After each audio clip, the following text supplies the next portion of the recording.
Xin chào các bạn. Úc hay Australia, tên gọi chính thức là Thịnh Vượng Trung Úc.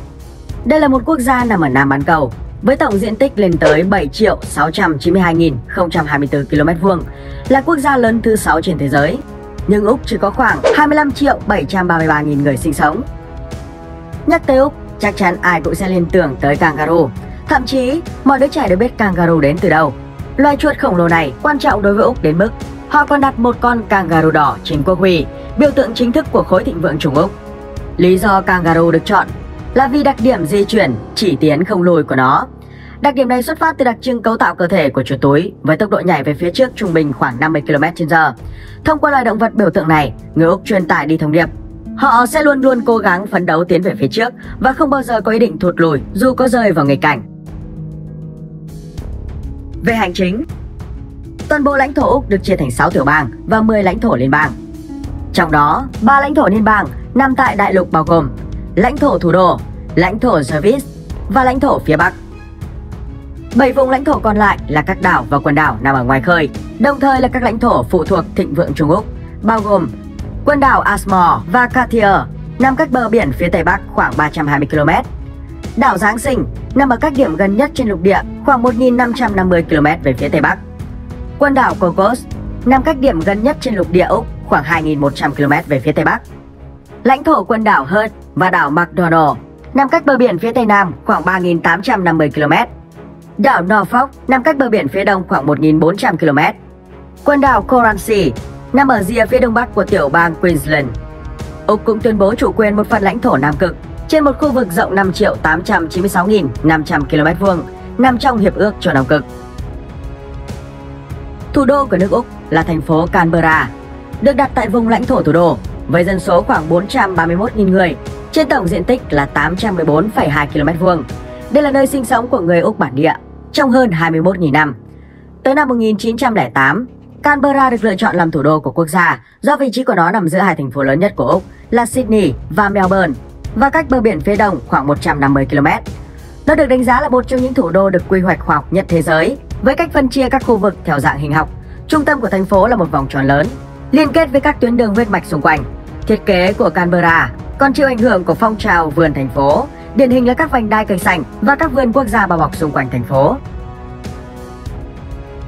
Về địa hình, mặc dù là một đất nước rộng lớn, nhưng địa hình Úc không phải quá đa dạng, phần lớn là cao nguyên và sa mạc thấp. Toàn bộ lãnh thổ quốc gia này có thể chia làm 4 khu vực địa hình chính, bao gồm khu vực cao nguyên phía Tây, khu vực đồng bằng trung tâm, khu vực miền núi phía Đông và đồng bằng duyên hải phía Đông. Đầu tiên là khu vực cao nguyên phía Tây.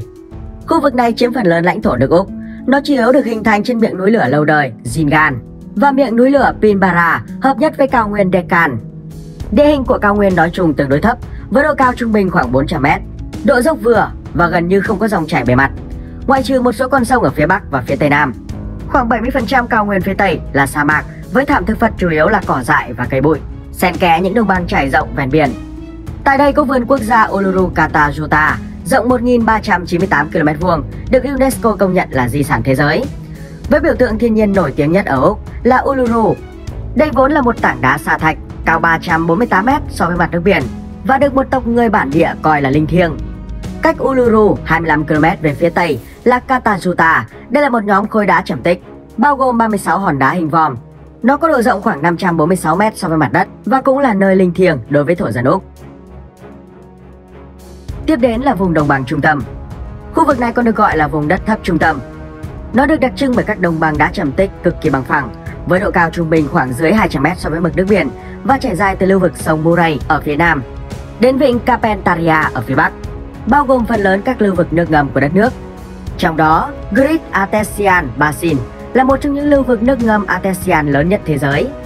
Chúng trải rộng trên một diện tích rộng 1.700.000 km² với nhiệt độ nước dao động từ 30 đến 100 độ C. Lưu vực này cũng là nguồn cung cấp nước ngọt duy nhất cho phần lớn lục địa Úc.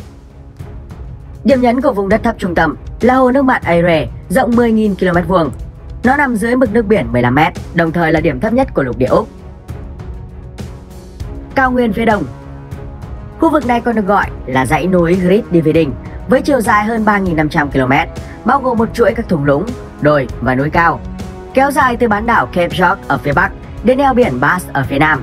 Mặc dù đây là khu vực cao nhất lục địa Úc, Nó đủ cao để làm cho vùng đất thấp ở miền Trung luôn khô hạn và gây mưa ở các vùng đồng bằng nhỏ hẹp ven biển. Tuy nhiên, so với các dãy núi khác trên thế giới thì Great Dividing không cao lắm. Nó chỉ có độ cao từ 300 đến hơn 2.100 mét. Điểm cao nhất là núi Kosciuszko, nằm ở góc đông nam của đất nước, với độ cao 2.228 mét so với mực nước biển. Đây là ngọn núi cao nhất của lục địa Úc. Nhưng điểm cao nhất của nước Úc không bao gồm lãnh thổ Nam Cực là đỉnh núi lửa Mawson, cao 2.745 mét so với mực nước biển, nằm trên đảo Hurt. Cao nguyên phía đông còn là đầu nguồn của con sông dài nhất đất nước là sông Murray, dài 2.508 km, với các phụ lưu lớn của nó là sông Darling và sông Lakeland. Cuối cùng là vùng đồng bằng duyên hải miền Đông. Đây là một dải đất nhỏ hẹp ở ven biển phía đông, nơi tập trung phần lớn các hoạt động kinh tế, đồng thời cũng là khu vực tập trung đông dân cư nhất cả nước.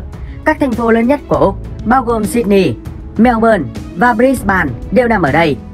Các cửa sông ở khu vực này phần lớn là các đầm phá và các khu rừng ngập mặn. Nó cung cấp môi trường sống quan trọng cho các loài động thực vật quý hiếm, đặc biệt là các loài chim di cư. Về khí hậu, do diện tích đất nước rộng lớn, Úc có các vùng khí hậu khác nhau. Phần phía Bắc của Úc chịu ảnh hưởng của khí hậu nhiệt đới, nóng và ẩm vào mùa hè, khá ấm và khô vào mùa đông. Trong khi phần phía Nam có khí hậu mát mẻ hơn, với mùa hè ôn hòa và mùa đông mát mẻ, đôi khi có mưa. Trái ngược với các mùa ở phía Bắc bán cầu mà chúng ta thường thấy, mùa hè ở Úc kéo dài từ tháng 12 đến tháng 2 năm sau, nhiệt độ trung bình từ 16 đến 26 độ C. Mùa thu kéo dài từ tháng 3 đến tháng 5, nhiệt độ trung bình từ 11 đến 20 độ C. Mùa đông kéo dài từ tháng 6 đến tháng 8, nhiệt độ trung bình từ 6 đến 14 độ C. Còn mùa xuân kéo dài từ tháng 9 đến tháng 11, nhiệt độ trung bình từ 10 đến 20 độ C. Nhìn chung, Úc có lượng mưa trung bình năm khá thấp, chỉ 419 mm, nhưng nó có sự phân hóa từ đông sang tây. Hầu hết mưa rơi vào các vùng ven biển phía đông bắc của Úc, với lượng mưa trung bình hàng năm từ 2.540 mm trở lên. Đôi khi các cơn bão nhiệt đới có thể xuất hiện ở các vùng ven biển phía bắc, gây gió lớn và mưa rông. Tại các sa mạc ở Úc là khu vực nhận lượng mưa thấp nhất, chỉ dao động từ 81 đến 250 mm hàng năm. Về thành phần dân tộc và ngôn ngữ, hiện nay Úc là nhà của hơn 25 triệu người, nhưng có tới 270 nhóm sắc tộc khác nhau. Tuy nhiên, dựa theo nguồn gốc nhập cư trong quá trình thuộc địa hóa lục địa Úc, thì hiện tại người Úc gốc Anh chiếm đa số với 67,4% dân số.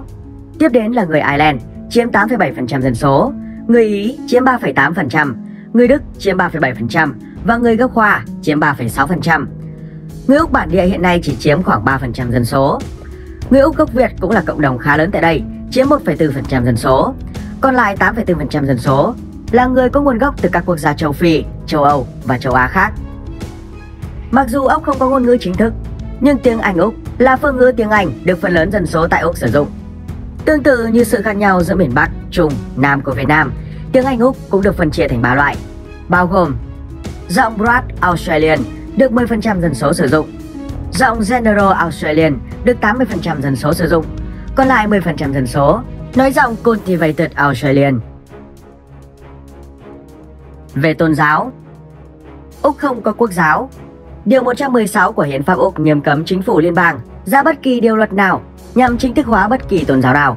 Theo điều tra nhân khẩu năm 2016, 52,1% dân số Úc được xác định là tín đồ của Cơ đốc giáo, 2,6% dân số theo Hồi giáo, 2,4% dân số theo Phật giáo, 1,9% dân số theo Hindu giáo. Nhóm người không theo bất kỳ tôn giáo nào chiếm 30,1% dân số và có tới 9,7% dân số không tham gia khảo sát hoặc không điền vào mục tôn giáo, còn lại 1,2% dân số theo các tôn giáo khác. Về kinh tế, tính tới năm 2020, Úc là nền kinh tế đứng thứ 13 trên thế giới, với GDP danh nghĩa đạt 1.360 tỷ USD và GDP bình quân đầu người lên tới 52.850 USD. Trong đó, khu vực dịch vụ bao gồm dịch vụ, giáo dục và tài chính chiếm khoảng 70% GDP cả nước. Ngoài ra, với lợi thế giàu tài nguyên thiên nhiên, Úc là nhà sản xuất quặng sắt và bauxit lớn nhất thế giới, nhà sản xuất vàng và chì lớn thứ hai thế giới, nhà sản xuất uranium lớn thứ ba và sản xuất than lớn thứ tư thế giới. Tuy nhiên, ngành khai khoáng chỉ đóng góp 5% GDP quốc gia. Như thường lệ, chúng ta sẽ đến với một vài địa điểm du lịch nổi tiếng tại quốc gia này. Đầu tiên phải kể đến là thành phố Sydney. Đây là một thành phố hiện đại với nhiều tòa nhà cao ốc xa hoa tráng lệ mà không có nơi nào ở Việt Nam có được. Nó còn nổi tiếng với nhà hát opera hình con sò nằm ven biển, Với vẻ đẹp và thiết kế độc đáo, nhà hát này được bình chọn là một trong những công trình kiến trúc nghệ thuật tiêu biểu nhất của thế kỷ 20. Cùng với đó là cây cầu Sydney Harbour Bridge nằm kế bên, tạo nên một khung cảnh lung linh rực rỡ vào ban đêm. Công viên biển Great Barrier Reef. Nếu bạn là thợ lặn, người thích lặn biển, người đam mê đảo và yêu thiên nhiên, thì bạn không thể rời Úc mà không nhìn thấy rạn san hô Great Barrier. Kỳ quan thiên nhiên được xếp vào dạng di sản thế giới này, là một trong những công trình kiến trúc sống lớn nhất hành tinh. Nó trải dài tới 2.300 km dọc bờ biển bang Queensland. Năm 1975, công viên ven biển Great Barrier Reef được thành lập để bảo vệ các hệ sinh thái mong manh của nó. Chúng bao gồm hơn 3.000 dạng san hô, hơn 1.600 loài cá nhiệt đới, 600 hòn đảo, 300 vịnh san hô và các đảo ngập mặn ven biển. Đảo Kangaroo. Trên hòn đảo hoang sơ ngoài khơi bán đảo Fleury của Úc này là nơi sinh sống của những chú chuột túi, sư tử biển, chim cánh cụt và gấu có túi koala.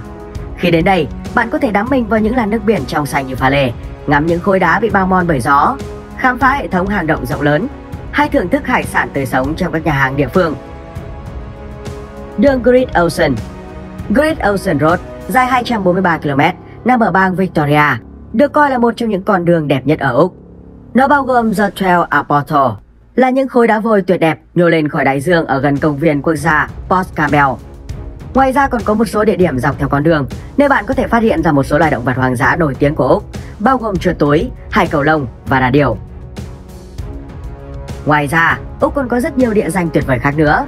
Chúng ta có thể điểm nhanh qua như Công viên quốc gia Nam Bung, vùng Kimberley, cụm đảo Torres Strait Island, thung lũng rượu vang Barossa, thủ đô Canberra, bãi biển Vancouver, vườn quốc gia Uluru Katajuta, công viên quốc gia Blue Mountain và cuối cùng là thành phố Melbourne, thủ đô văn hóa của Úc.